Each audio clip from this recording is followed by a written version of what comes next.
24. There was one in West Crame, San Juan, Santa Maria, Bulacan, and Project 6 of Quezon City. 1 month, isa sila. So, additional 4, sir, since this afternoon.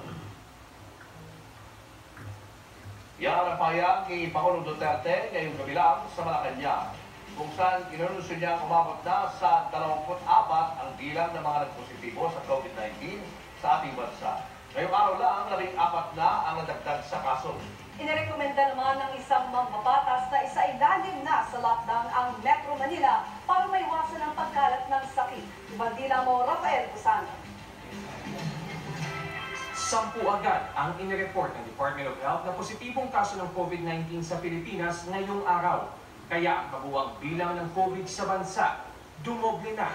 Sa datos na inilabas ng DOH, lahat ng mga bagong kaso, Pilipino. Bagamat bungi-bungi pa ang impormasyon ng DOH tungkol sa mga ito, may ilan na may travel history sa ibang lugar na apektado ng COVID, gaya ng UAE, Australia, Taiwan at Japan.